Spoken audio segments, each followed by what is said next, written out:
And good evening, Tobago and the world. And welcome to our fourth episode of our Holistic Health Awareness series. In this episode, we're going to focus your attention on the level of stress unleashed in Tobago, stemming, let's say, go back to the pandemic of 2020, looking at the various political upheavals, factoring those in, our current escalating murder rate, and coupled with our personal daily stresses such as loss of jobs, escalating food prices, etc. And we're going to look at how, if not effectively managed, a high level of toxic stress may have a diseffect on the mental health of Tobago as a body of people. Now, before I bring on our expert this evening, subject matter expert this evening, let me just tell you a little bit about Tobago CivilNet. We're a registered non-government and non-profit organization. Our mission, in part, is to promote interest in strengthening and building democracy, provide or facilitate public discussion panels or other programs to impart knowledge, promote the work of existing civil society groups, and facilitate social relationships. CivilNet is committed to the vision of stirring civil society to play a more informed and crucial role in all areas of people activity within Tobago. And now those interested in helping with the mission of Tobago CivilNet, feel free to send an email expressing your interest to tobagocivilnet@gmail.com, or you may contact myself, the chair of CivilNet, Rodney Pickett, at 323-1958 for further information. What we've done coming out of the 2021 election season, very busy political season, we had 2 elections in 2021.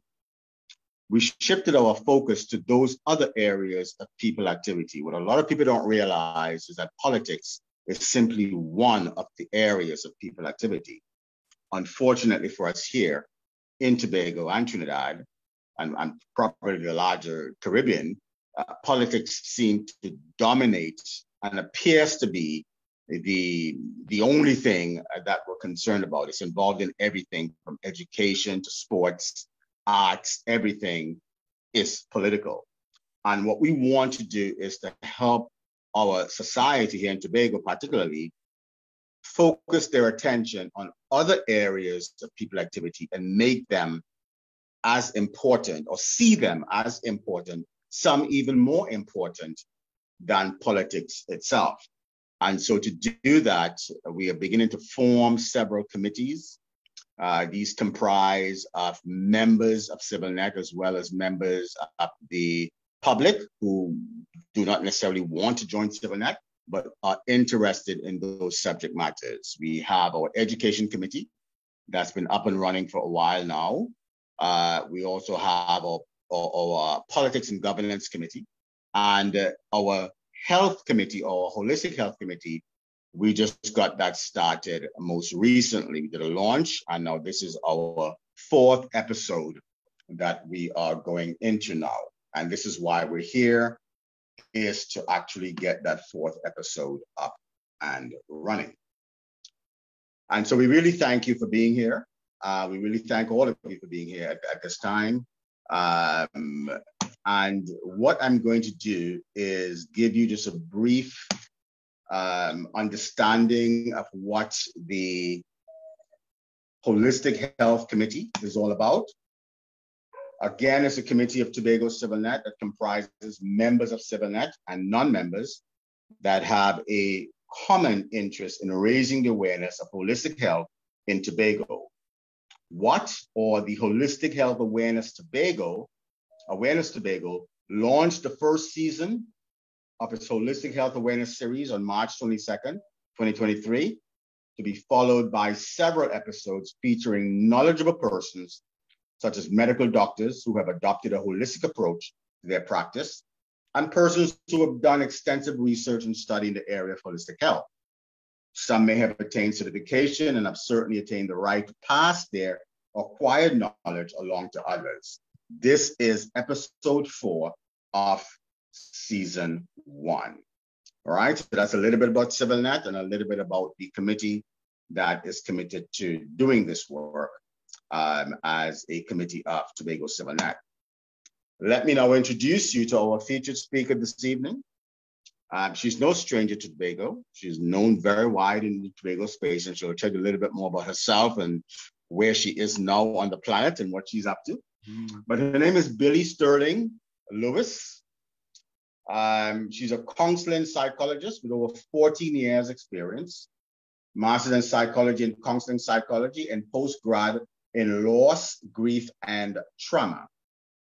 She is the founder and managing director of Impact, which is a counseling consultancy service, and she'll tell you more about that. Billie is passionate about holistic health, wellness, and behavior change. She's an enthusiastic helper, educator, author, and a change leader. Ladies and gentlemen, brothers and sisters, I welcome to the mic Miss Billie Sterling Lewis. Billie, how are you this evening? Good evening, good evening. I am well, thank you. I'm a little tired. I had a long day, but I am good. Well, Billie, we thank you so much for, through your tiredness, just coming in looking all fresh as if you're, it's like the middle of the day, like sunshine. Oh, well, that's good. That is marvelous. So, Billie, where are you now? You were in Tobago, and now you're somewhere on the planet. Where on the planet are you, and what have you been up to? I am still close by. I'm in Antigua right now. So my family and I moved back to Antigua just about 8 months ago. It's still very fresh. So we are still adjusting. And still doing what I do. I still move back and forth between Antigua and Tobago. My office is still open in Tobago, still active doing therapy work. And I was able to just also open my office here. So I thank God for that. And I just expect great things to come out of that. That's exciting. That is very, very exciting. And we're excited for you. Billie, you came highly recommended. I don't know if you know Dr. Khadijah Wilshire. Oh, yes. Good doctor. And after she spoke for us, she spoke at the launch for us. And she said, you must get Billie. And of course, we know you've done stuff for CivilNet before. And she just really spoke very highly of you and said, Billie is the perfect person to deal with holistic and mental health. And when I contacted you, I told you that my concern was really not just about the person, the mental health of the person, but the mental health of the nation, the country itself, Tobago. And we looked at the various stresses that everyone, really, the world was under such a serious stress during the pandemic. And I don't know how people are dealing with it in different countries. But here in Tobago, it was one thing after another. So we came out of a pandemic, and then we had back-to-back elections, autonomy talks, and now our murder rate is escalating. We're having a lot of political upheavals going on right now as we speak. And so, the tenor and the tone here on the island is one that speaks of stress. So, Billie, I asked you to come on and address stress from a national vantage point. And your conversation with us this evening is Healing Conversations for National Stress and Trauma. Billie, you have the mic. Thank you so much. And thank you for the invitation. Dr. Khadijah, thank you for the recommendation. She's a lady I genuinely admire and appreciate. And I want to commend you guys for continuing the work. I pray that sustainability will be your banner going forward. I hope I could do justice tonight because it is such a large issue. I'm going to go ahead and share my screen while I just do this little intro, but it's such a large issue and so many factors at play where this is concerned. But I do want to share some information and use one of the strategies that we actually talk about in the model I will share, which is CARE, the CARE model. But the first letter in CARE talks about communication. And one of the first ways we could actually heal is by having open, honest communication about what's going on. When we put ear to the issues without judgment, without fear, and with hope in the midst, all right? So tonight, I just want to look quickly at what collective trauma is, or national trauma and stress, and the impact on both the individual and the society, and then look at some ways that we can address it. Because at the end of the day, we don't want to just know what's happening, what's going wrong, but what we could do about it, okay? So I want to start off with this quote. You're seeing it here, I'll explain the image on the right, but the symptoms of community trauma are the products of decades of economic, political, and social isolation, and lack of investment in economic development, and for the maintenance and improvement in the built environment, the loss of social capital with the flight of middle-class families, and the concentration of poverty and exposures to high levels of violence. That is a mouthful. But what it means is that collective trauma or community trauma really has some deep roots. We get to see that experience many times at the individual level, because individuals and societies are carrying so many times their own individual stress, which comes from the collective stress. But it not only manifests that way, but it also comes from that. So if you look at the image, we have something called adverse child experience, something we do with trauma from the childhood perspective. But what we have found is that most people who have individual trauma come from societies where there's collective trauma. So when we talk about collective trauma, we're not just, and stress, we're not just saying, well, the society's burdened, the society's stressed, but we're saying the society is stressed and it feeds into the individual experience of everyday life. All right? And if you look at the bottom of the image, we see things like poverty, some of the things I just spoke about, community disruption, violence, discrimination, poor housing and job opportunities. All these environmental and community factors act as trauma triggers. So what exactly is trauma? Now, we often hear about it from the individual level. So we talk about somebody having a traumatic experience or somebody going through trauma. So generally, it is the result of an event. I always like to say this when I do sessions on trauma, because we cannot necessarily call an event trauma until the one who experienced it so defines it. So most events are neutral. They could be good or bad per se, but the truth is it becomes traumatic when the person who experiences it interprets it in a traumatic way. All right? So it's when there is psychologically disturbing and life-threatening impacts on the person and they interpret it as such. That's from the individual perspective. Let's go collective now. Collective is when a group of people have this event happening or series of events happening to the whole group, and these events have the similar impact like on the individual, but for a long-lasting period of time. And let me tell you how long it can last. It not only lasts in the generation that it happens, but collective trauma can exist into succeeding generations. Interestingly enough, when I did my first degree years ago, almost 20 years ago, actually, next year I think it'll be 20 years, but my first degree was in psychology and history. And people couldn't understand the combination. And my history degree was in African and Caribbean concentration, right? But I was always interested in collective trauma from the historical perspective, because I grew up hearing, and we still hear it, everybody talking about how we are who we are as Black and Caribbean people because of the slave trade. And we know, even when we look at psychology and how it evolved and medicine, how it evolved, Black people, Black women especially, because we are at the very bottom of the social pyramid, a lot of things we were treated differently. A lot of disorders were assigned to us.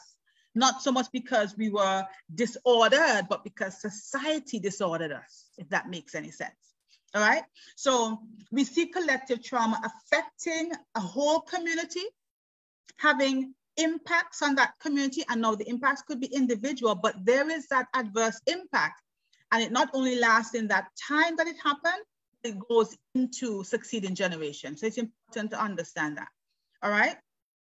And I have here the 3 E's of trauma, which the substance abuse body in the United States has used. And I love this approach. So I will do the presentation from these 3 E's actually. And the 3 E's of trauma are the event, the experience, and the effect. So there must be an event. Something has to take place. And then that event has to be interpreted a particular way. And then the effects must be such that the person calls it trauma. So I have here as well, cultural trauma looks at difficult or horrendous acts that leave an indelible mark upon the group consciousness. Now, this term is very important because our group consciousness, like self-consciousness, is our identity as a group, as a people, as a community. And trauma is such in a collective sense that it can impact our group consciousness. It can affect us as a group, as a people. Think about how Black people have been affected as a people because of the trauma. Slavery affected our collective consciousness. And even up to now, how many thousands of years later, we are still dealing with that, all right? So I want you to look at the quote I have below. Collective trauma is represented in the collective memory of the group. This is very important. And it comprises not only the reproduction of the events, but also the ongoing reconstruction of the trauma to make it make sense. So we have a term that's going around now in our language, now our young people language. I'm a part of the young people. Make it make sense. And that's what we do every day when we're grappling with the effects of trauma. We're trying to make it make sense, because just looking at it, it makes no sense. But because we have to live with it, we have to make it make sense. And collective trauma pulls on that. It's that the event is stored in our collective memory. And as we move on, which we are forced to do, which we have to do because we have to live, we have to find ways to make it make sense. All right? So what are some of those? And I looked at it from the national perspective, us in Trinidad and Tobago, specifically Tobago, but of course, Trinidad as well experienced many of these things. Natural disasters. We don't have as many in terms of hurricanes and earthquakes, but we had a lot of floods, a lot of landslides, people's houses, a few houses, thank God it wasn't so many, fell down. We had crashes with fatalities. And we know the most recent one with the couple who died.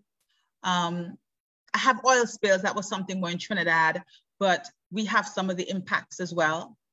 We have the epidemics, and we know our most recent one, which was COVID, which we are still reeling in the effects of. And I'm understanding there's still cases out there. We have war. Now, we don't have war specifically in our area, but we have the impact of war. But we do have unrest, local conflicts. And as I was preparing, I thought about how much these memories really are stored in our collective conscious memory or collective memory, because I remember as a younger person, a young girl, my mother was in Trinidad when they had the coup with Abu Bakr. She was there for a convention. And I remember mommy calling home and saying, you know, they're having a coup and we can't come out of the hotel and things are on lockdown. I remember that. So when I was living in Trinidad and Tobago and they had those memories, I always recall that time when mommy was there and we didn't know if mommy was going to be okay because we were here in Antigua and she's in Trinidad caught up in a coup when she went for Women's Convention. All right, but it's stored there and it affects a lot of how we operate. I'll get into that. Slavery, we talked about slavery, the Holocaust, but people don't have to, and note this point, people don't have to be there directly to have the impact of the traumatic event or for the event to become traumatic for them. They could witness it secondhand. So like the example I gave with my mother, it was traumatic for me because my mother's calling us on the phone saying we can only call for so long. We can't stay on the phone long. And I'm scared. I wasn't there. I didn't see what was happening in the streets of Port of Spain. I was in a totally different country, but it was traumatic for me. And years later, being in the country and seeing all the anniversaries, it triggered me. It triggered me, all right? So remember that. Sometimes we think, well, if we're not in it, it's not going to be impacting, but definitely secondhand impacts do take place, right? I love this quote because it begins to speak to what happens when we have collective trauma. And it is that traumatic experiences can cause a major shift in the way people in a culture behave, feel, work together, and raise their children. You see that last point about raising their children? That's where intergenerational trauma becomes such a big part of the narrative of collective trauma. Because in so many ways, we begin to parent and raise our children and adjust our values based on the trauma we have gone through as a society.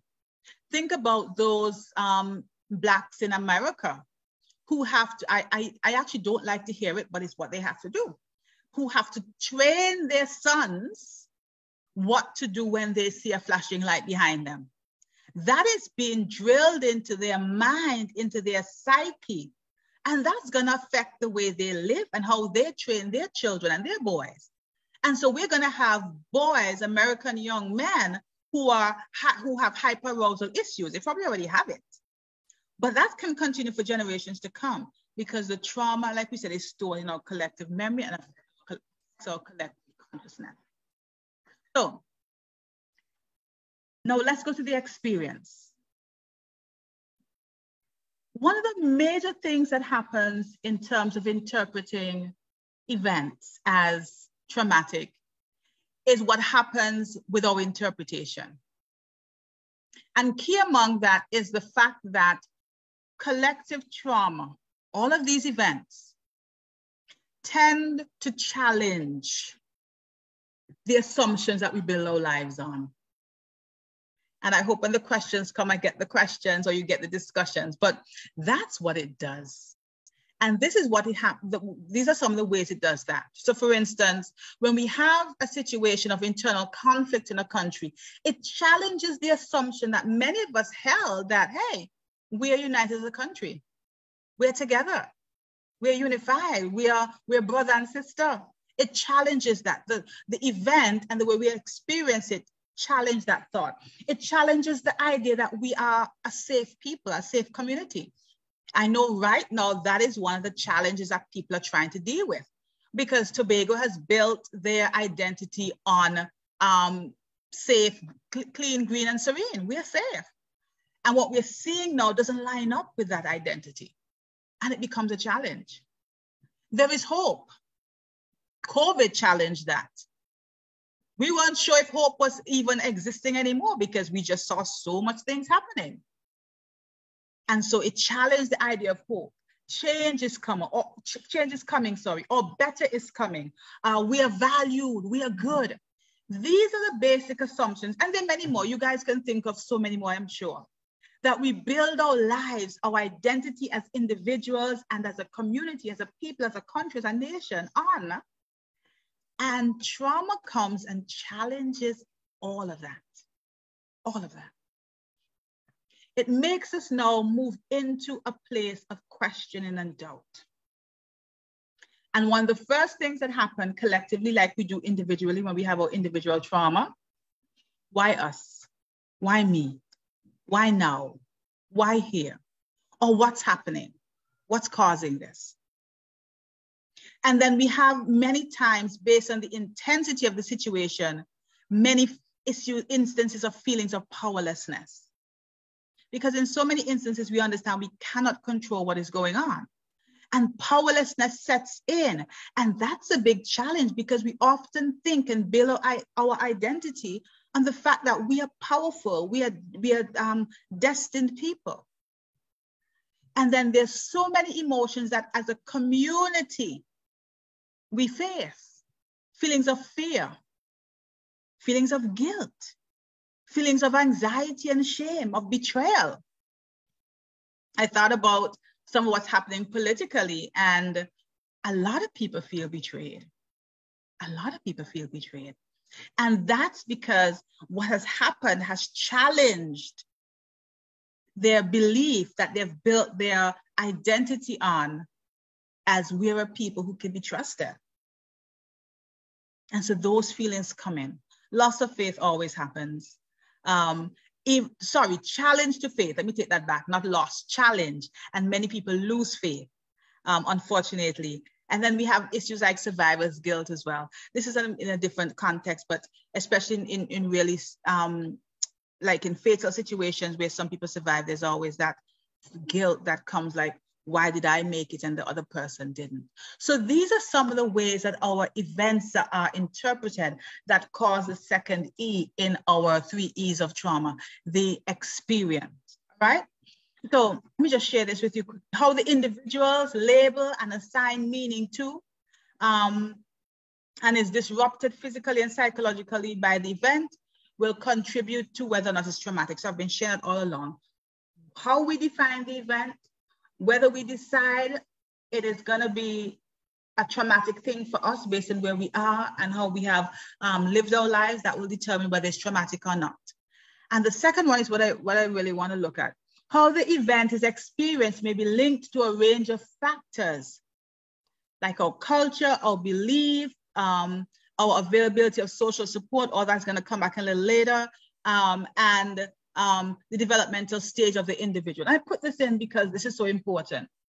Because collective trauma doesn't only affect the adults, even in the time that it's happening. Children too have to make sense of what's going on. Even if it is that the children are trying to make sense of what their parents are portraying when they're trying to make sense of what is going on. So children are not exempted from the effects of the trauma and their own experience of the trauma. Like I shared with my experience with my mom. A lot of children now have to go through the experience of seeing their family members gone, whether through COVID or through accidents or through mishaps. Everyone is affected differently in the situation. So what does, let me go to the other slide first. All right. The symptoms of, and I'll come back to the other slide, the symptoms of collective trauma tend to reveal themselves in the conditions of collective bodies of all kinds. And this is why I'm glad you guys are doing the collective thing, because I think sometimes we forget this is what really happens. When we look on our society, we can see marks of trauma in almost every institution. So that's what this quote is saying. The impact of trauma, collective trauma, manifests or is seen on many bodies in our community, our schools, our churches, our governments, our youth groups, our community groups. They carry the mark. Why? Because we are all a part of the population. We're all a part of the community. And in our different groupings, we carry or we bear the impact, and we bear it differently based on where we are. We bear it differently in church compared to when we go to school, compared to when we go to a government job, compared to when we go to a private sector job, or when we go to our business that we have. We bear it differently. All right, so I'll go back. So the symptoms collectively can be physical, economic, sociocultural, cultural. And one of the things we see happening physical, just like it happens with the individual, the physical body, we tend to see a deterioration of our spaces. When a community is really traumatized and it's affecting the collective consciousness, the very environment takes on a drag look, believe it or not. I am a woman of faith, and I do believe the very earth responds to health or healing in a locale. I believe the very land produces more or less based on what's happening spiritually. And we see that through our trauma work, right? So many times, because people are carrying the burden, they don't have as much energy or time to pay to our environment, our spaces.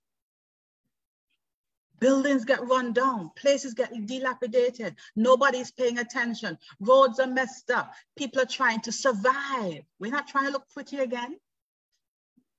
And socioculturally, we can have relationships and networks being destroyed because morale is lowered. We have gone through all of this. Think about COVID, for instance. People didn't trust a lot of people. I was one who was very affected by COVID because of what I saw in the church, what I saw in the community. Differences were not respected. And I remember I cried at some points. I didn't know we were like that. I was one who built my identity as a Caribbean woman. I tell people I'm a proud CARICOM girl. I mean, you know, we have our differences about who bang water come wherever, but if it's one thing Caribbean people do is, you know, we can band together, at least with cricket and UE. And then I saw something different. Friendships were destroyed. Relationships were destroyed because of the trauma that we were all going through. And then economic and educational, these could include, the symptoms they include intergenerational poverty, long-term unemployment or underemployment, business and job changes, limited opportunities as underemployment, and overall community disinvestment. So sometimes we think that, you know, something happened, it shook the community up for a while. But if we took time to check the pulse of the community, we would see that a lot of things are being broken down because of what was going on. All right? I want to move on quickly because I want to make sure I use the time. We have enough time for questions. I hope you guys are following. I know you're not commenting, but well, I can't see. But I hope you guys are following. So generally now, let's go to the effect. We started talking about it.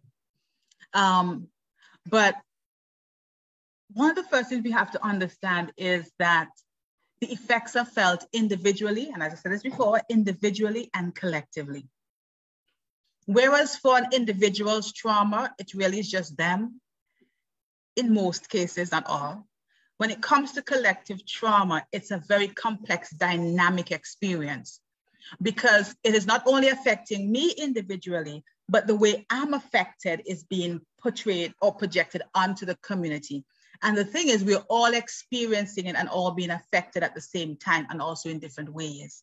So we had a saying in COVID, I think it was, we're not all in the same boat. We may be in the same storm or the same sea, but we're not all in the same boat. That's actually pretty true. We're all in the storm together, whatever the trauma is, but we are in different boats. We're all feeling the wind. Some people think it's soothing. Some people feel it's restructuring. Some people find it devastating, right? So each person is affected differently. That's what I'm getting at. But generally, most of us in really adverse situations collectively tend to experience a lot of demobilization, destabilization, or immobilization. Thank you. Because of the event. And here's where we get into the nice part. Remember I talked about it challenging our collective consciousness? Even amidst that, because one of the things with our collective consciousness, we can hide our individual flaws in our collective identity, right? So we could feel like crap, but because my community is a powerful community, I tap into the power of my community and nobody knows that I feel like crap most days, right? But in some instances, not only is the collective identity shaken, but we are individually shaken. And again, bidirectionally, it feeds back into the collective identity. So we have a lot of mental health issues coming out of trauma. Again, this goes back as well to the fact that in many instances, these traumatic events shook the foundations that we built our lives on, that we built our identity on. And so we no longer feel or able to identify ourselves as clearly until healing takes place, that is. And it can become depressing. It can become anxiety provoking. In fact, many people, which is what we are seeing now, a lot of people are dealing with PTSD, which is post-traumatic stress disorder. One of the things I was very worried about coming out of COVID, talk about vicarious trauma. One of the things I was very concerned about coming out of COVID. And not only that, when I spoke about COVID most times, I spoke about a syndemic. People talk about the pandemic, but the syndemic concept is that this one pandemic is acting upon other pandemics that were already existing. So the mental illness is heightened or brought on because it was just a little bit too much this time. Physical illness. And I'm not just talking about the impact, for instance, of COVID because COVID attacked the body, but psychosomatic illnesses. People's blood pressure and sugar levels, stress levels, of course, other issues in terms of autoimmune issues. There's so many things that come out of trauma that we do not spend enough time studying. And I think the region needs to put a lot more effort into that because our region is sick. And a lot of our sickness is not just coming from what we're eating, but what is eating us. And so collective trauma that has affected our conscious identity, our collective consciousness, has caused a lot of us to have illnesses that we cannot properly heal and treat with pharmaceuticals or medical appointments. It really comes from a broken soul that's manifesting in a physical body. Now, of course, it doesn't mean that it's not happening the other way as well, because it is. Because most of us, when we're stressed, we eat poorly. And so if we eat poorly, our body will react to that. But there's so many other psychological issues, spiritual issues that are feeding into where we find ourselves. General mistrust. I think that could be called a sickness too, because if you're in a space where you cannot trust anybody, that's a hyper-aroused state. That's a stressful place to be at. And your body will tell the tale as well. And I'm going to go to this next slide before I talk about the isolation. Hold on, let me go to it. Right. The reason I went to this slide because the isolation point was coming up. And one of the things that we see happening is that we tend to have two general responses to trauma as a people. We check out. We check out. We get numb and we check out. Or we become hyperactive, hyper-aroused, and become overstressed. And one of the things we do with the numbing, which seems easier, is that we isolate. I don't want to be a part of this. I don't have to deal with this. If I'm not there, I don't have to be a part of this. I don't have to, we isolate. We become indifferent. We become apathetic sometimes. Because that feeling of helplessness and hopelessness says, why do I even try? Doesn't make any sense. So I'm just going to check out. Checking out doesn't change the fact that you're impacted. What it does is that it shows that you're not allowing yourself to experience healing, right? So look at the point I have below. The impact can be buried so deep in the subconscious mind of a collective trauma, even in the individual too, but we're talking about collective, right? That it can be passed on, like I said, intergenerationally. So we may disassociate to survive, this is the key point, but the experience is still in our minds and our bodies. Let's look at this. So many times we are like, I don't like me. I stopped watching the news in 2020. I did. I still don't watch the news. And I will share this quickly because I share this a lot, a few times, not a lot. I remember I'm like, Billie, you can't keep doing this. You gotta know what's going on. My husband watches every news in every island he's lived all over the place. So even if I don't watch it, I'm gonna get it, right? So thank God for my husband, although I think he needs to calm down. But I remember I said, you cannot just not watch the news. That's just irresponsible. So one night, 7 o'clock, and I sat down with my husband. I'm watching CNC TV news, and headlines tonight. It was a 5-year-old mauled to death by a dog. And I'm like, really? This is why I don't want to watch the news. Because I get traumatized. And so I disassociate. But every time something happens, in some instances, I get triggered until I experience healing. right? So even if we isolate and numb and become indifferent to the situations that we're experiencing or have experienced, unless it is processed out through healing, it stays in our subconscious and it affects us in ways and at times we didn't expect. And one of the ways it affects us is in our physical bodies, right? We talked about, like I just talked about the illness, okay? So look at this point also, really point is powerful. Trauma reduces the energy, the flow of energy in a system. And we're talking about a collective system, meaning a community of people. When there's trauma, it's like the life flow for a community is clogged up. That's why creativity becomes so much less. People can't think. There's very few new ideas because they're traumatized. The community is traumatized.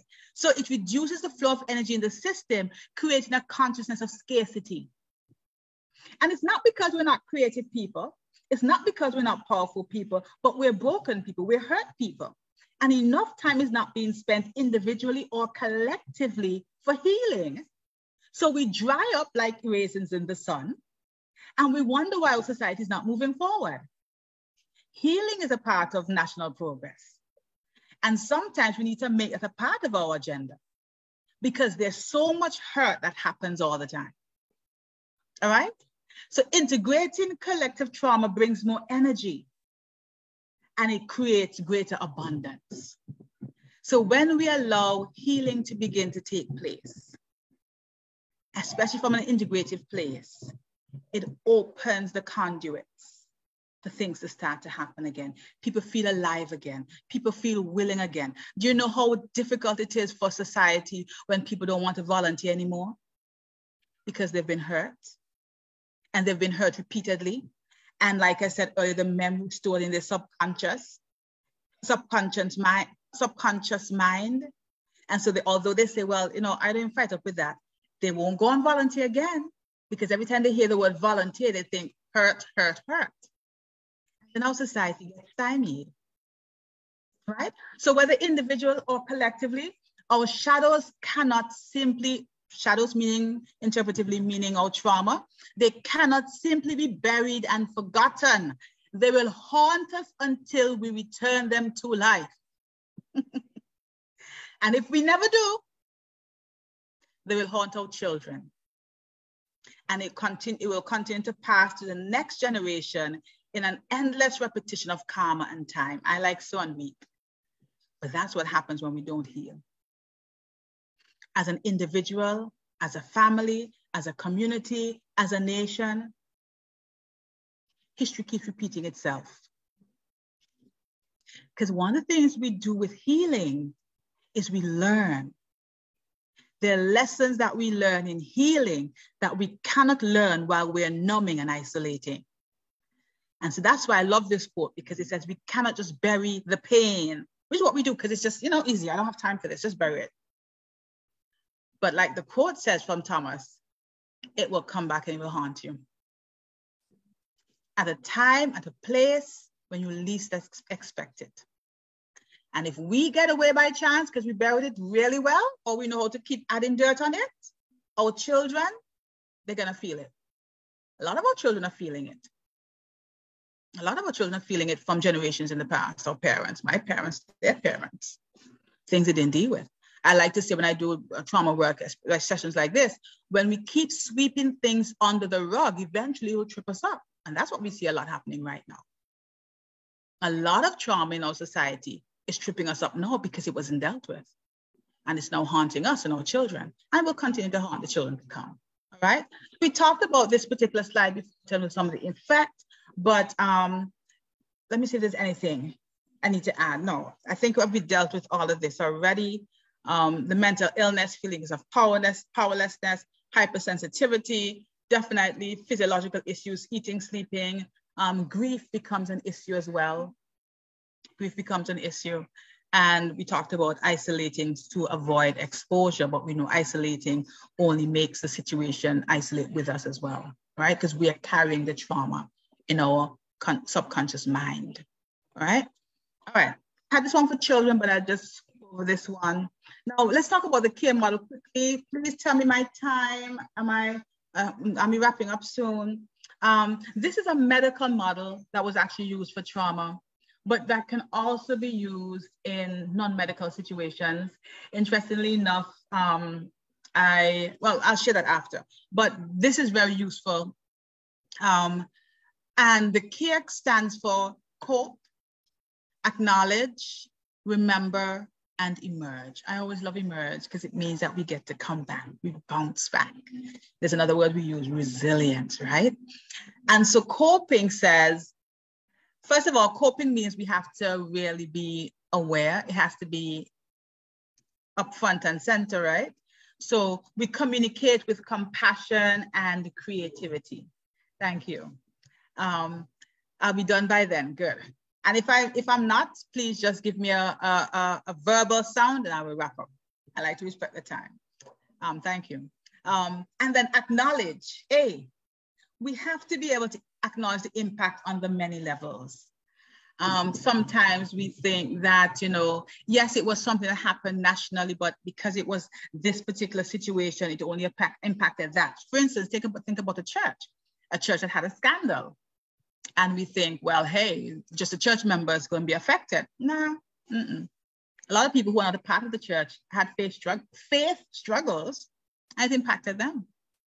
How do we have healing conversations in our community, past the community that it happened in, to allow for healing to happen, right? Not very often we do that. Remembering the losses as well is important. And this becomes, like it says, a part of the model. Remember the losses, the challenges, and the changes. We memorialize. We don't focus on or build our identity on it, but we have to honor the memory. We have to honor the memory. Sometimes it's as simple as, I lost that sense of security. We can't, people talk about it all the time. We can't open our doors and just lie down and sleep again. You're afraid somebody come in before you could have done it. I don't even talk about 20 years ago. You could have done that like 10 years ago. Wasn't so bad. I think about Tobago when I moved there first and when I left, and even now coming back home, and just the loss we have of national pride with litter. You just have garbage. Like people, I don't know if they stop teaching that at primary school. That's just something we have to remember. And mourn, that's why I talk about the grief issues.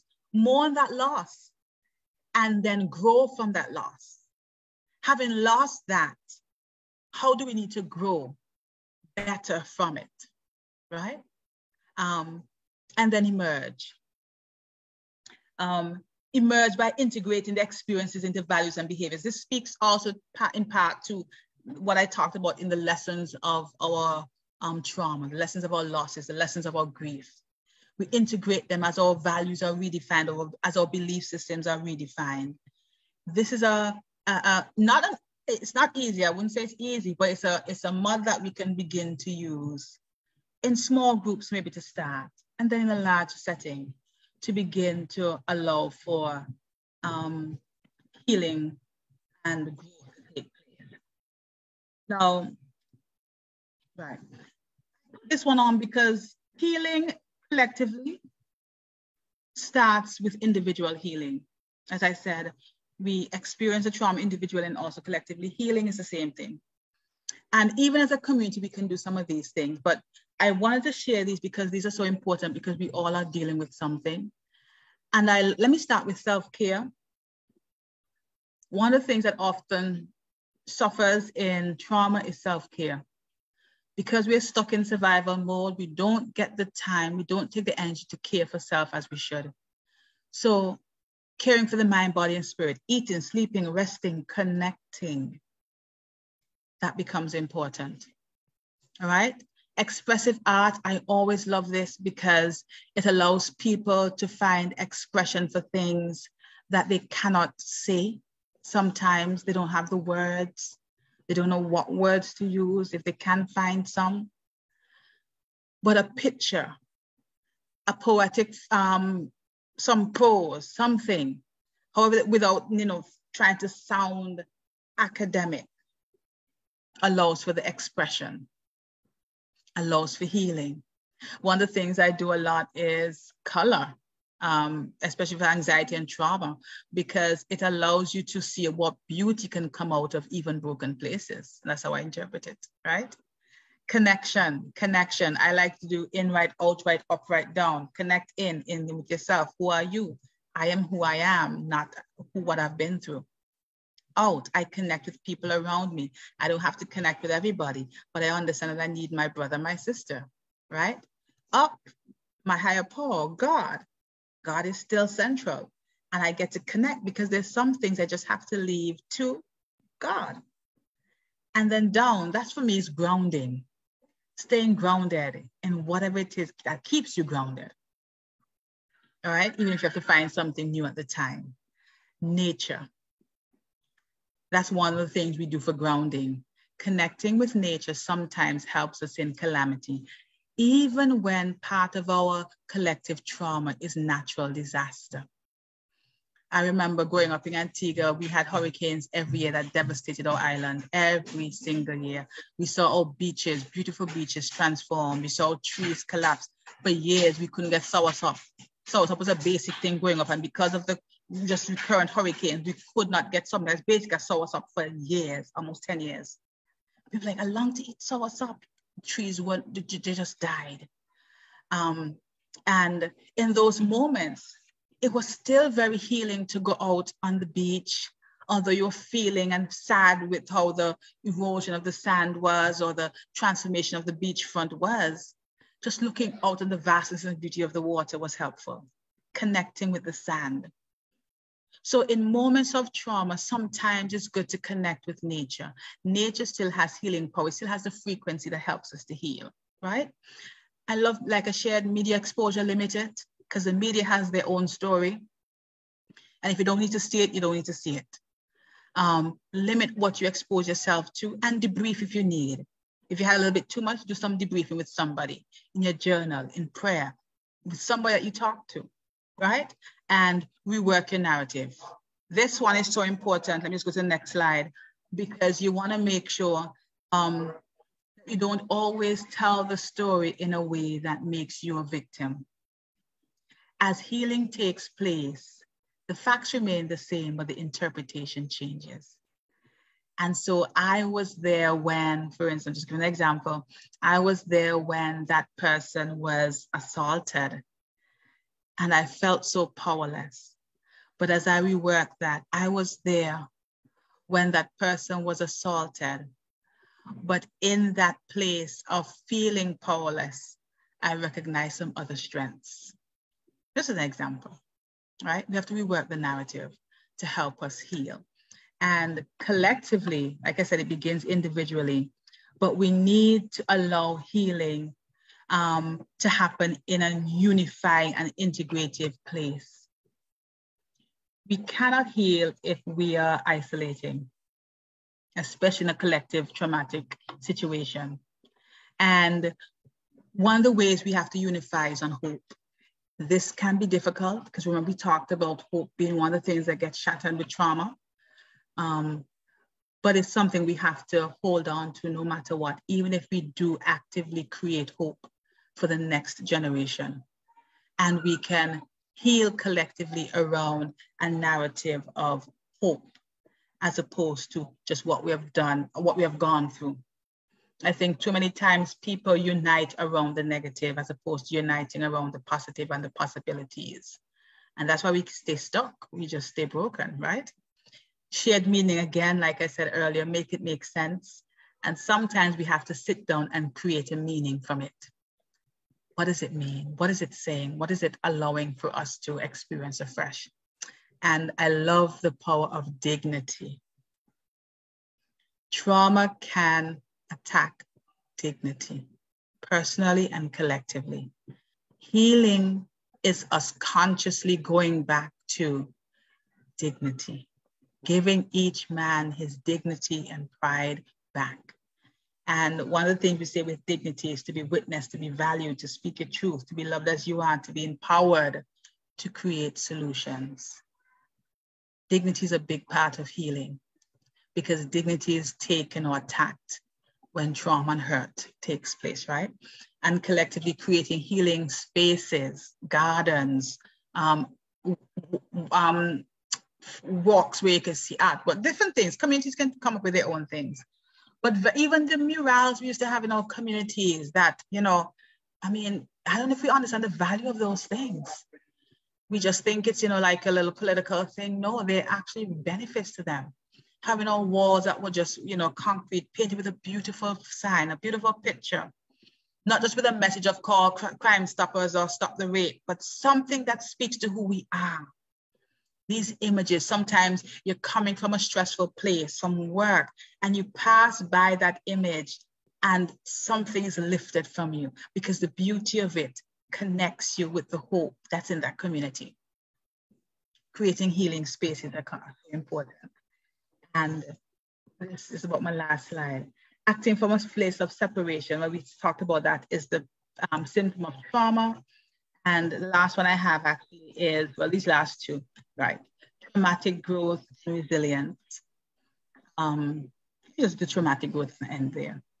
One of the things you want to do is not only heal, but grow.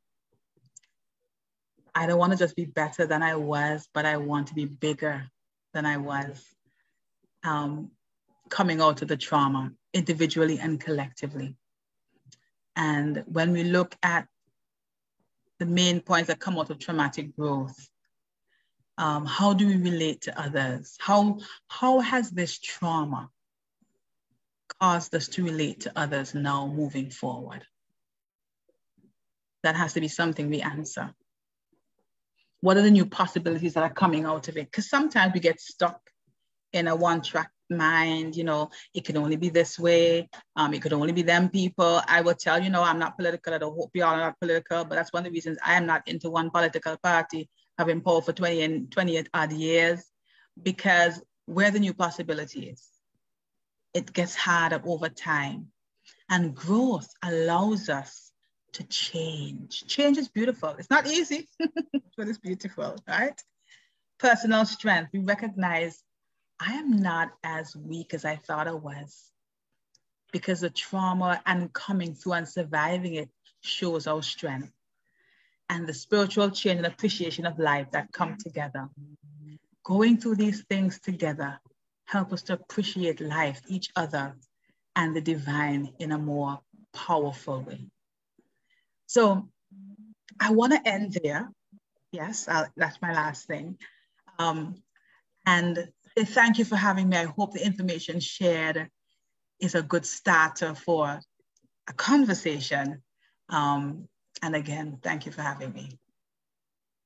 Billie, thank you so very much. I don't know if you could hear my applause there, my hand claps there. That was brilliant. That was very informative. It was very, very therapeutic.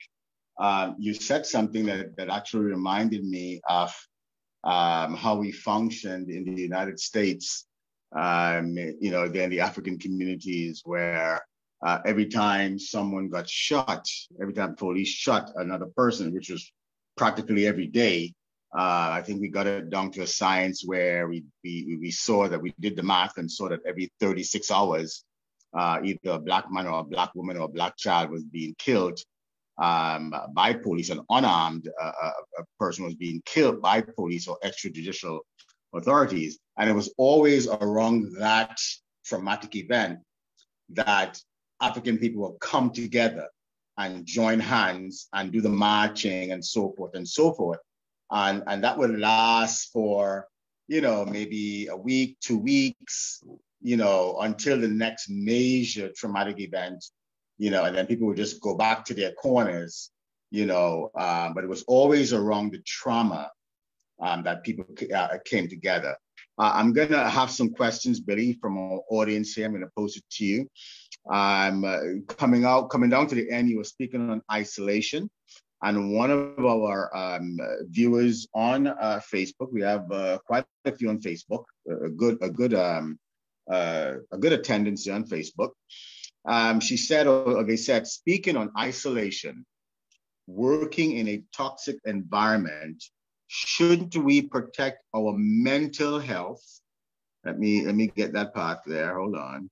Shouldn't we protect our mental health by isolating ourselves from toxic coworker who overindulge in toxic conversation or even try to belittle you?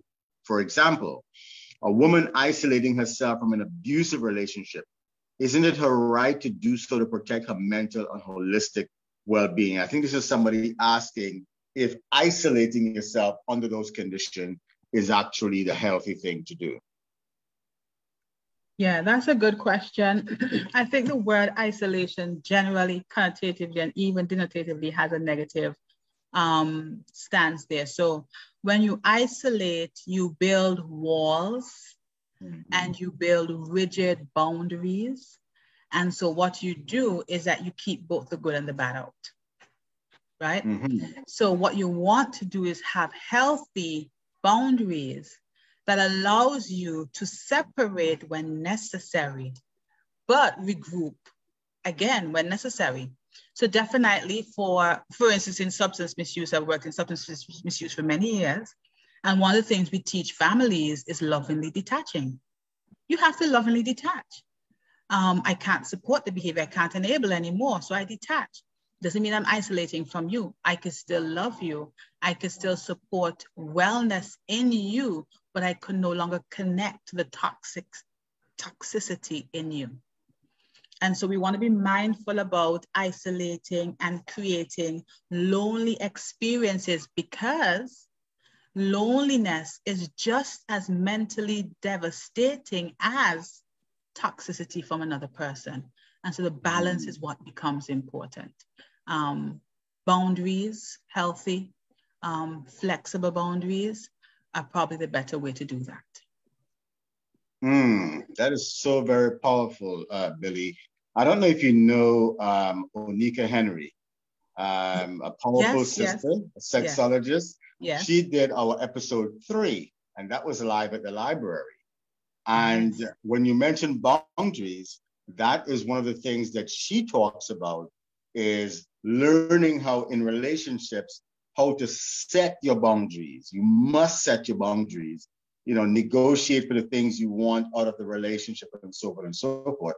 But she spoke very adeptly at setting boundaries. And when you mentioned that, that came to mind. I said, wow, these two African women need to come together and do like maybe a podcast together or something, because they're very powerful there. But I certainly hope that the person that asked that question is still on. I see the viewership is still there. So I hope they got something from that. So what you're saying in essence, rather than isolate yourself or wall yourself off, put yourself in a box, right? Where you're now cutting off a supply of fresh oxygen, fresh energy, and so forth. It's best to just simply set your boundaries, negotiate your boundaries, and so forth. But continue living, continue walking in your space on your purpose, and not allow what someone else is doing to head you into a corner, anything of that nature. That is just as toxic.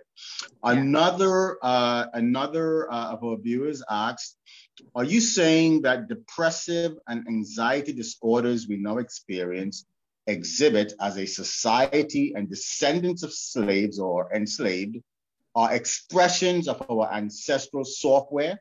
If so, how do we address this as a society? That's just a big question. A big question. The answer in many ways is yes, and then the answer is still ongoing. Remember, well, one, we have a new area called epigenetics that allow us to really see how our brain changes because of trauma, and how physiologically we can inherit some things which we didn't know before we could have inherited, right? That were more psychological. But definitely we are finding that a lot of our issues, I don't want to use disorders, issues in our tissues do have some historical trauma root. And key to that, I think there's some epigenetics to it, but I think key to that is what I mentioned in terms of the parenting.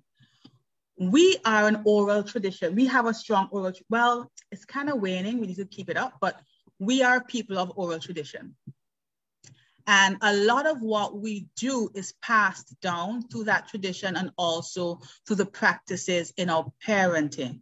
So the anxiety, think about it, for instance, the anxiety that somebody feels, a Black person may feel when trying to start a business may be totally different to what a white person may feel, or an Indian, because their bloodline historically is merchants, right? We are consumers.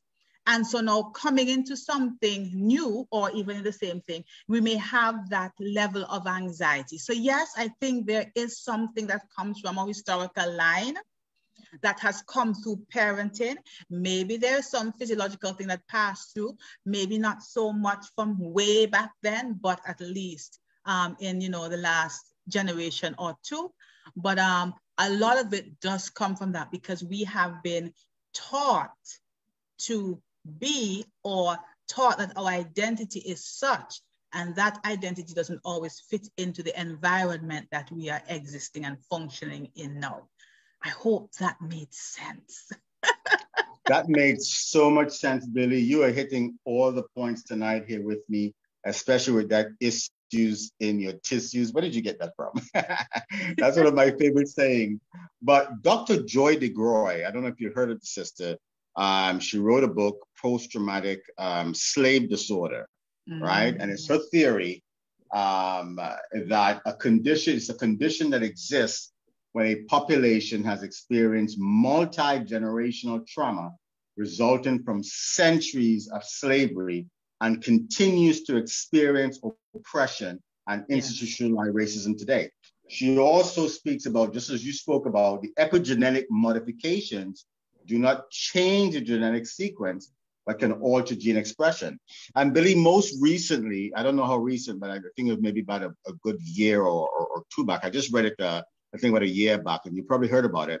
They did an experiment with some mice where they took some pregnant mice and traumatized them to be afraid of a certain object.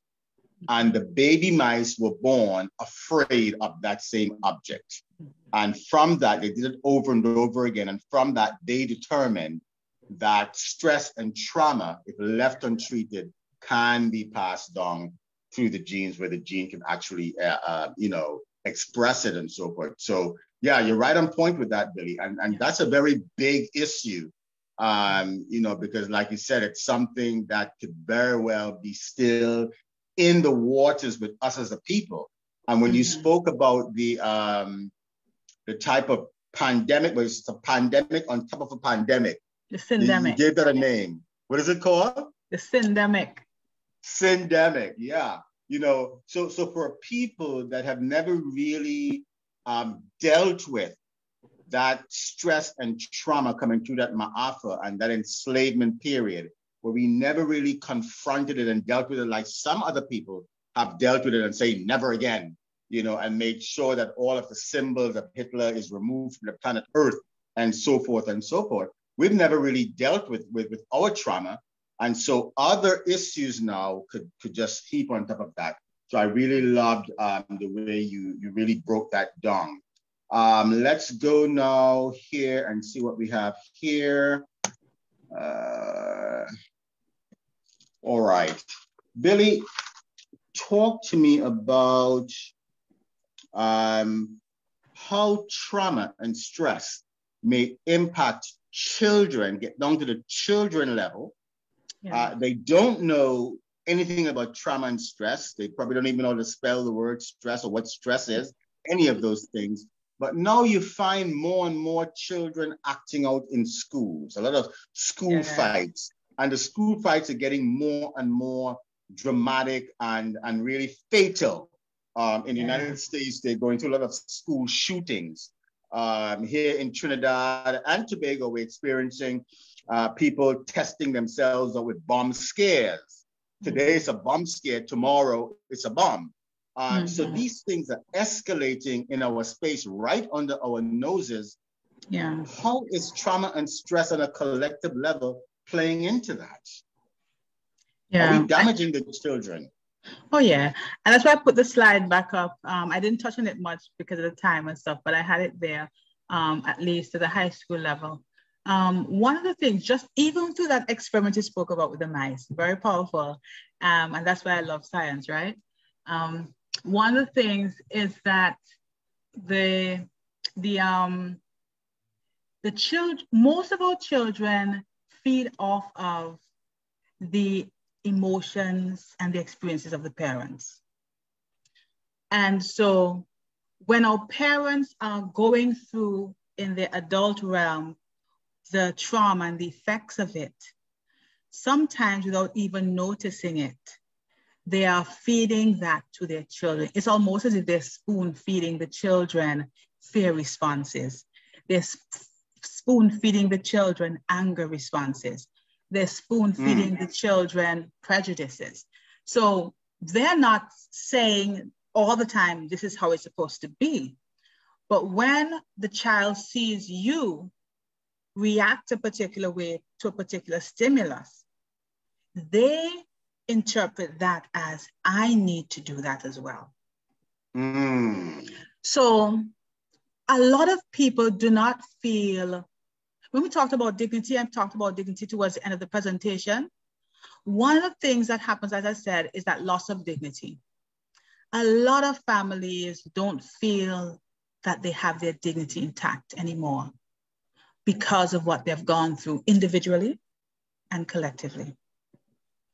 And that loss of dignity, unless healing takes place, is passed on to the children. And they now act out either from the loss of it or the search from it. So we have our children going through, they're fighting battles that they didn't start.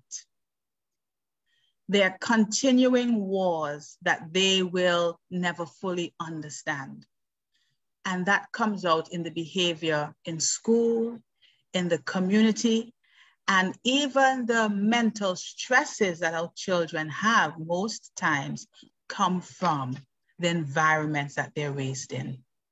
I don't necessarily believe in the tabula rasa where children are born with a blank slate. I believe they're born with an opaque slate. There's an imprint that's vague, and experience causes some things to be brighter and some things to stay less bright. But definitely a lot of things are being fed into them generationally and in terms of the parenting that they're now acting out. And even if it is, one of the things we see a lot, that loss of connection. See that isolation that lady spoke about, that person, I think it was a lady, but that loss of connection with their primary caregivers that makes it difficult for them to learn to connect in healthy ways with anybody else. We see it happening in our children. So it's more dynamic than what I'm saying, but just because it's a short time, these are some of the things, and it does affect our children because our children feed from us, mentally, emotionally, spiritually. Very good, very good response there, Billie. Billie, in a beautiful place like Tobago, beautiful place, beautiful beaches, and you go to the beach and you see all this plastic strewn about, beer bottles, KFC boxes, and things of that nature. And you look at the backdrop of that beautiful ocean space, and you see all that trash just strewn about, beer bottles just littering about. What could that be saying about the mindset of the people in relation to stress that the collective may be experiencing and pretty much taking it out on the environment? You spoke about us, not paying attention to our buildings and so forth. And you see a lot of it around, right? Government buildings, for instance, right? They just go to waste and they wait until they dilapidate and so forth. What is that really saying about how stress may be affecting us and we're not really cognizant of it as a people? I mean, it could be saying a lot of things. I think one of the things it's saying is that we are trying to, we don't want any extra baggage. That's one of the things that it communicates. So as quickly as possible, just get rid of whatever it is that will burden me further, even if it is just a biscuit wrapper, and we dump it because we have lost touch with our physical environment in many ways. Also, it shows that character, that pillar of good character, good citizen, is really being affected negatively. No, we used to teach, I don't know if they still do it, we used to teach our children the character counts module, where we talk about the 6 pillars of good character: trustworthiness, respect, responsibility, fair and just, good citizen. I think was the other one, I can't remember the other one, but good citizen spoke to who am I as a citizen of my nation? And part of that is as simple as standing at attention when I hear the national anthem being played or sung in any way, and cleaning up after myself so as to keep a clean space. The stress levels and the level, I think, feeds into the apathy that people are displaying right now. And that feeds into every sphere that they enter. People go to work and don't have respect for the work anymore. They go to public facilities and they don't respect them. People just don't care because nobody cares about me. I don't feel the government cares about me. I don't feel the teachers care about me. I don't feel that authority, the different authorities in the land, care about me. So why should I care? It's one in that way, and then it's also reacting, it's acting out. Because nobody cares, I'm gonna show you what it really means when I don't care. I think, no, that's not all of it, but I do think that plays a lot into what we see. And I would say it's a personal pet peeve of mine. My children get a big noise from me when they put stuff. So my son always has stuff in his pocket. I'm like, boy, empty your pocket. But mommy, there was no garbage. I say, well, good. So I have to fight with garbage in his pocket because I said, do not litter. If you cannot respect your environment, you cannot contribute the way you need to contribute to your country. You know, it's a big pet peeve. And I think people need to go back to addressing that. It's not just about caring, but it is. That's important, but I think that's one of it. So let me just leave it there. Yes. That is such a healthy, such a very, very healthy response there, Billie.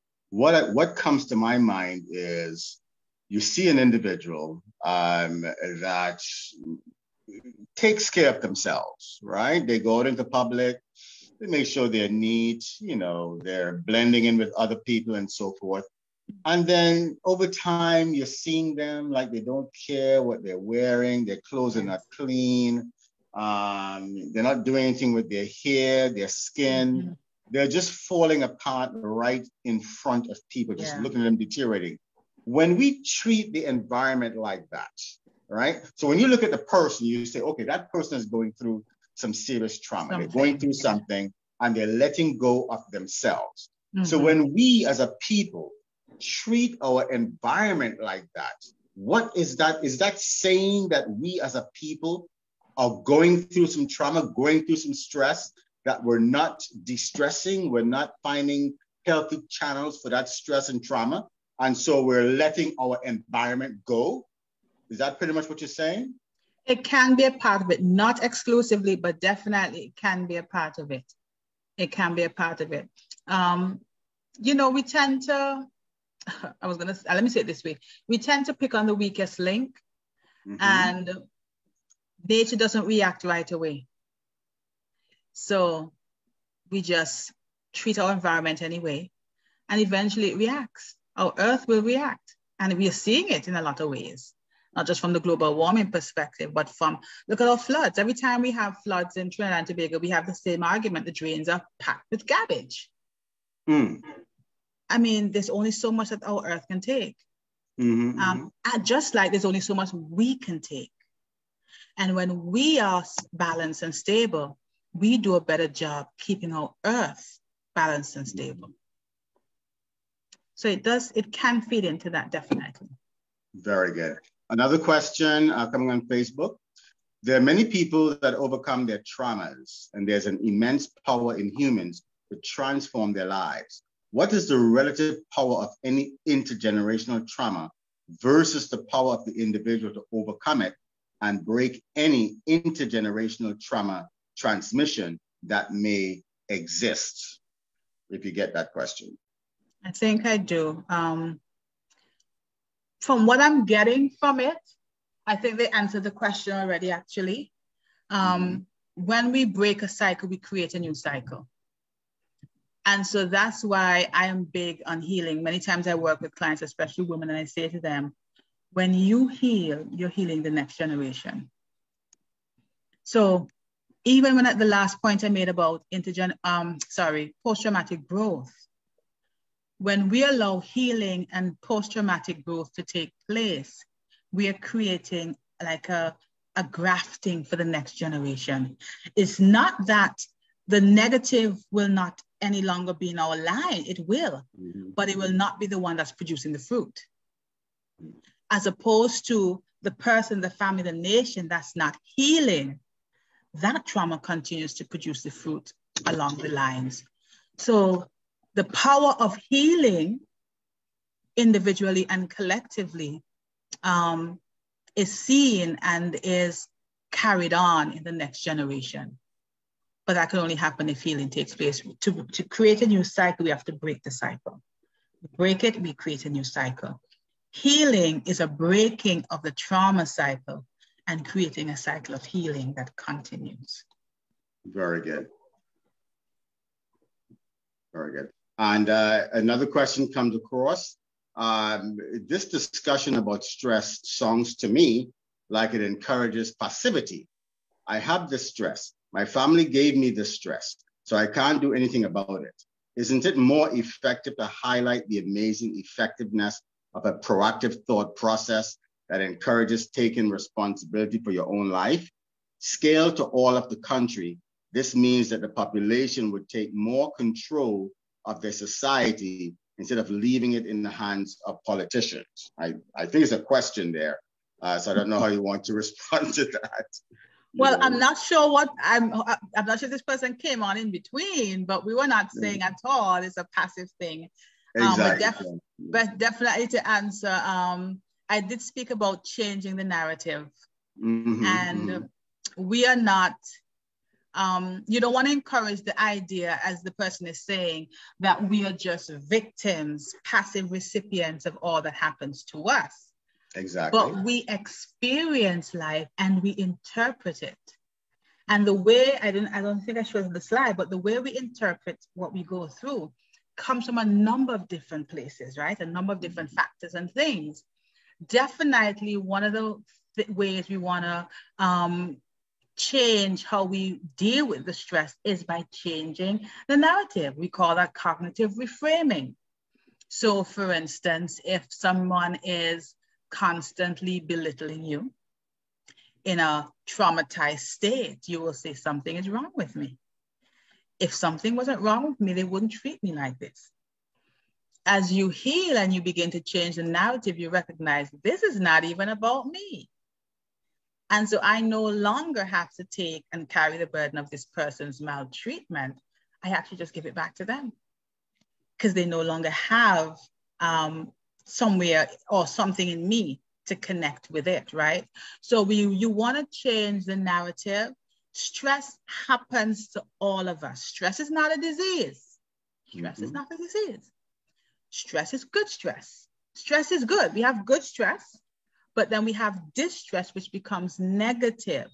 When it becomes distress and how it becomes distress has a lot to do with how we process in between the time of good stress into bad stress. So we are active participants.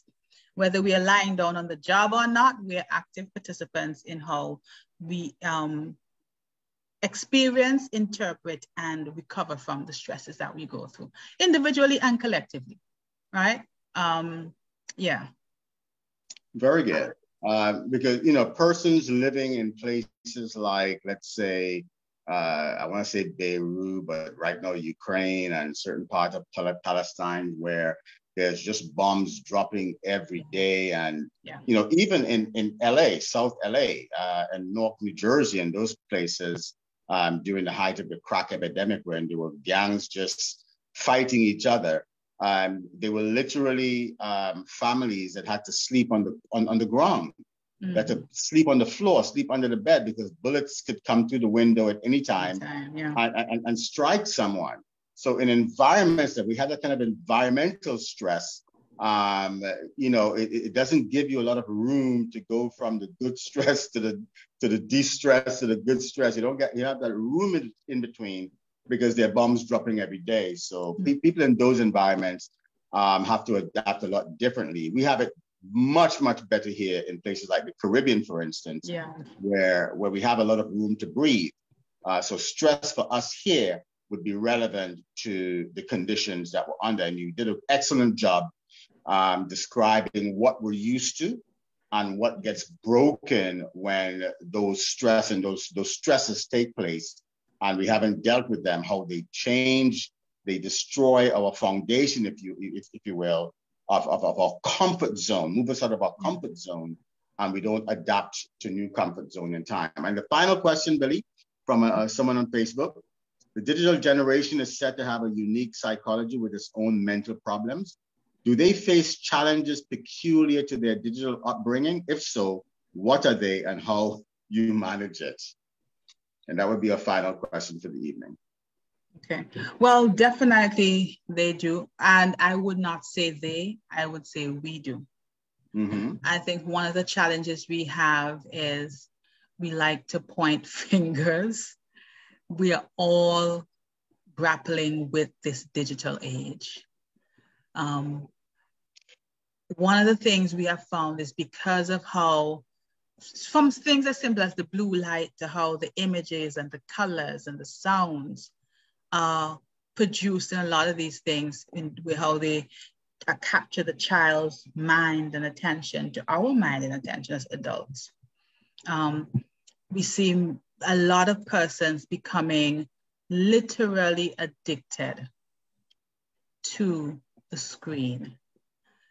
And part of it is scientific because it actually triggers the part of the brain that deals with pleasure, the same part that is triggered when we take psychoactive drugs, or we go to gambling, and we have that effect, because there's a reward, and there's an almost instant reward, and that reward is repeated every time we click the button.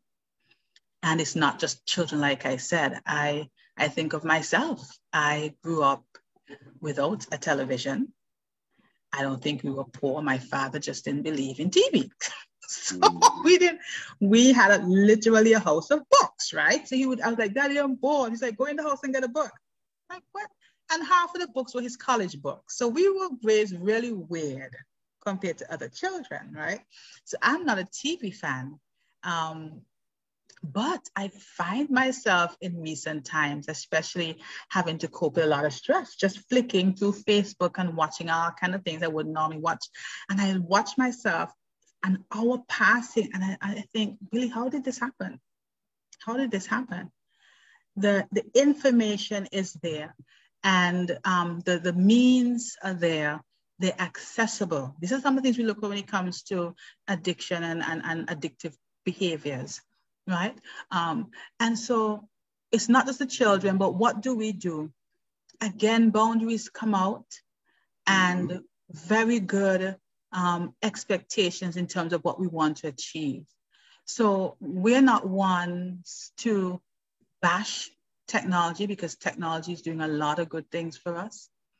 And so we want to make sure we harness the power of positive use of technology and avoid the negative parts that could come from careless use, unnecessary use, those sort of things.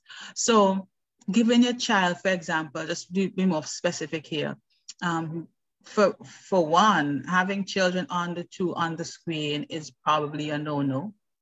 I wouldn't say probably, is a no-no, unless you're doing like a 20 minutes. And I know it's hard. I have 3 children. I know it's difficult, but we were very strict on it. And I had a stressful parenting with my children because I had to force myself, not because I don't like it, because you have work to do, but to connect with my children on the outside. I send them outside just go. I sit down outside at my computer and do the work with them. Or I just sit down and, I used to just take a sheet outside and lie and watch, they run all over me because we didn't want them on the TV. As they get older and you want to introduce that to them, you want to still be very careful about limiting and timing it and teaching them the power of the timing. So you say, hey, you're going to have 30 minutes. What does 30 minutes look like? When the sound goes off, it's time to come off. And then have something for them to do after. Something that captures their attention, the books, the toys, the dirt, the trees. We don't like dirt again. Dirt is important. Let them go in the dirt. And this is for us as well. When I talked about connecting with nature, if we put our phones down and just take a walk, don't even think about losing weight and, just take a walk. Don't put in your headphones. I go to concerts. I'm sick of concerts. No, everybody has the foolish phone. I'm sorry. Everybody has the phone. Just like nothing happens in real time again. So you're in the concert and everybody's recording the artist. Why are you recording the artist? Just enjoy the song. You're missing stuff. But connect with nature. Put your phone down. Connect with nature. These are some of the things that could help the adults and the young persons as well. And definitely teaching ourselves and our children the place that these technological devices and advances have in our society. They're not to replace us. I mean, we're seeing it gonna happen very soon, but we can still take some control over areas we can. And don't let it replace you. Don't allow your phone to be smarter than you. I think that's the problem we're having right now. Our phones are smarter than we are. And people are reveling in the fact that they have this up-to-date smartphone and their brain is dull. And I don't know how we became like that, but it's something we have to take back. So I know it sounds simple, but these are some of the ways we could start. But it's definitely another pandemic that we're dealing with that is making us check out of life. We don't deal with issues anymore. We just hop on the phone. We don't address issues anymore. We just hop on the phone.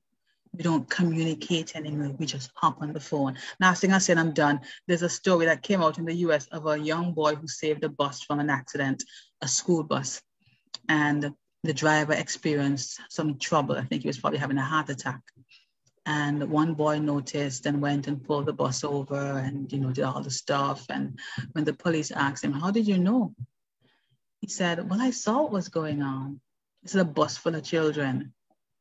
When they interviewed the other children, did you not notice? What were you doing? I was on my phone. Every other child was on their phone. People will live in a neighborhood and pass a neighborhood for 3 weeks and don't know there's a particular house. Because every time they get on the bus, they shut the world out and they go on their phones. It's destructive. We need to pay attention. We need to pay attention to life again and live again. That's the best way I can answer that in a semi-short way. Beautiful, beautiful, Billie. And the takeaway for Tobago is get back to nature. We have the remedy. Oh, we right have here it there in Tobago. We have it. The Caribbean wide, we have it here for de-stressing. So many countries, they don't have that. All they have is concrete, the concrete jungle. Jungles. Oh Lord, I hate it. We have the de-stressors here. So when the stresses come, we can de-stress. Let us enjoy nature again. Billie, we want to thank you so very much. Sylvanette, thanks you for taking the time to share with us, to give us your best here. The beautiful thing about this is that this recording will be on our Facebook page for anyone who want to go back. And Billie gave so many jewels that you may want to just go back over it again. And, I asked everyone to bring pen and paper, like our late brother Kabasi would say, bring pen and paper and take notes. But in case you didn't, this will be out there for you as lessons, as all of our other presentations have been, that you can go back through.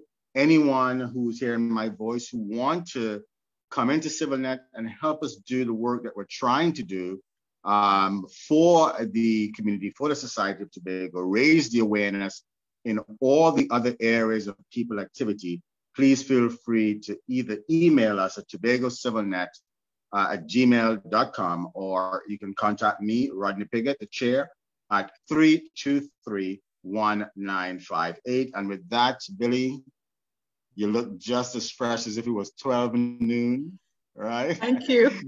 Thank you so very much. Have a good night. Thank you for having me. And have a great day tomorrow. Thank you very much. And good night, everyone.